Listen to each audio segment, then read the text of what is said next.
Back to news bulletin లో breaking news చూస్తున్నాం. Guntur kidney మార్పిడి కేసులో కీలక పరిణామాలు చోటు చేసుకుంటున్నాయి. ఈ రోజు A2గా ఉన్న వెంకట్ను పోలీసులు అరెస్ట్ చేయబోతున్నట్టుగా తెలుస్తోంది. ఇప్పటికే A1గా ఉన్న భాషను, A3గా ఉన్న సుబ్రహ్మణ్యంని రిమాండ్కు తరలించారు. ఈ కేసులో అంతా వెంకట్ కనుసన్నల్లోనే జరిగినట్టుగా పోలీసులు భావిస్తున్నారు.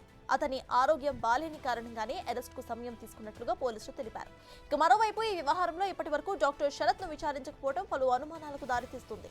కేసు నమోదు చేసి 2 వారాలు దాటుతూ ఉంటే ఇంకా డాక్యుమెంటేషన్ పరిశీలన అని పోలీసులు చెప్పడం అనుమానాలు కలిగిస్తున్నాయి.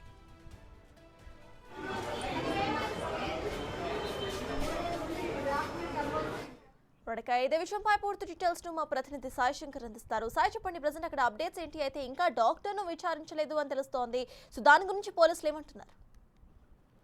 ప్రధానంగా గుంటూరు కిడ్నీ మార్పిడి స్కామ్ కు సంబంధించినటువంటి అంశంలో నిన్న 2 నిందితులను రిమాండ్ కు పంపించడం జరిగింది. అయితే ఇందులో A1గా ఉన్నటువంటి భాషకు సంబంధించినటువంటి అంశం పక్కన పెడితే A3 కంటే కూడా A2గా ఉన్నటువంటి వెంకట్ కానీ అదేవిధంగా డాక్టర్ శరత్ A4గా ఉన్నటువంటి డాక్టర్ శరత్ కి సంబంధించినటువంటి అంశాలపైన కూడా ప్రధానంగా అయితే ప్రస్తుతం అనుమానాలు వ్యక్తమవుతున్నాయి. అసలు వెంకట్కి సంబంధించినటువంటి అంశంలో ఆయన వీడియో రిలీజ్ చేయడం జరిగింది, మాట్లాడటం జరిగింది. అన్ని రకాలుగా ఉన్నప్పటికీ అతని విచారణకు సంబంధించినటువంటి అంశంలో పోలీసులు అతని ఆరోగ్య పరిస్థితి బాగాలేదు కాబట్టి అతన్ని అదుపులోకి తీసుకోలేదు అనే విధంగా చెప్తున్నటువంటి పరిస్థితి ఉంది. అయితే ప్రస్తుతం వెంకట్ గుంటూరులోనే ఒక ప్రైవేట్ హాస్పిటల్లో చికిత్స పొందుతున్నట్లు తెలుస్తున్నాయి. అయితే అతనికి ఎట్లాంటి పరిస్థితి ఉంది ఏంటి అనేది కూడా పోలీసులు అయితే పూర్తిగా గోప్యంగా ఉంచుతున్నటువంటి పరిస్థితి ఉంది. కేసుకు సంబంధించిన అంశాలన్నీ కూడా మీడియాకి ఎక్కడా కూడా లీకేజ్ కాకుండా కూడా చాలా జాగ్రత్తగా చేస్తున్నారు అనే విధంగా చెప్తున్నారు. అసలు గోప్యంగా ఉంచి విచారణ చేపట్టాల్సిన అవసరం ఏముందనే విధంగా కూడా మనం DSP మహేష్ ని అడిగితే నిందితులు అలర్ట్ అయ్యేటటువంటి అవకాశాలు ఉంటాయనే విధంగా చెప్తున్నారు.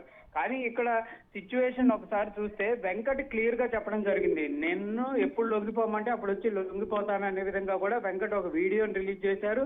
అయినప్పటికీ ప్రస్తుతానికి సరే ఆయన ఆరోగ్య పరిస్థితికి సంబంధించినటువంటి అంశాల్లో అతన్ని అదుపులో తీసుకోలేదంటే డాక్టర్ పాత్ర శరత్ కుమార్ కి సంబంధించి విచారణ అనేది ఇప్పటి వరకు ప్రారంభమైనటువంటి పరిస్థితి లేదనే విధంగా కూడా పోలీసులే ధృవీకరిస్తున్నారు. మరి ఆ శరత్ ని ఎందుకు విచారణ చేపట్టలేదు అంటే డాక్యుమెంటేషన్ అనేది పరిశీలించాలి, ఆ డాక్యుమెంటేషన్ అంతా కూడా పూర్తయిన తర్వాతే డాక్టర్లను పరిశీలించాల్సినటువంటి విచారణ చేపట్టాల్సినటువంటి పరిస్థితులు ఉంటాయనే విధంగా అంటున్నారు.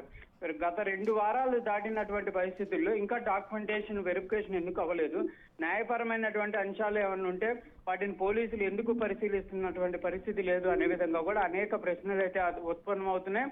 క్లియర్ గా మధుబాబు ఎవరైతే ఈ కేసులో బాధితుడిగా ఉన్నటువంటి మధుబాబు క్లియర్ గా చెప్పినటువంటి పరిస్థితులు ఉన్నాయి. నేను అసలు కేసు పెట్టింది హాస్పిటల్ కి సంబంధించినటువంటి యాజమాన్యం నిర్లక్ష్యం జరిగింది, వాళ్ళు చేసినటువంటి తప్పిదానికి సంబంధించినటువంటి అంశాల్లోనే నేను ఈ కేసు పెట్టడం జరిగింది అనే విధంగా ఆయన చెప్తున్నప్పటికీ ఇప్పటి వరకు అయితే డాక్టర్ని విచారణ చేపట్టకపోవటం, వారికి సంబంధించినటువంటి వివరాలను కూడా సేకరిస్తున్నటువంటి పరిస్థితి లేకపోవడం పైన మాత్రం కేసుకు సంబంధించినటువంటి అంశాల్లో ఎవరు ఒత్తిడన్నా కనిపిస్తుందా అనే విధంగా కూడా క్లియర్ గా అయితే ప్రశ్నలు ఉత్పన్నం అవుతున్నాయి. కానీ పోలీసులు మాత్రం ఎవరి ఒత్తిడి లేదు, మేము ఫ్రీ హ్యాండ్ గా పనిచేస్తున్నాం అనే విధంగా చెప్తున్నప్పటికీ కూడా ఈ కేసుకు సంబంధించి డాక్టర్ విచారణ సాగపోవడం పైన మాత్రం అనేక అనుమానాలు వ్యక్తం అవుతున్నాయి.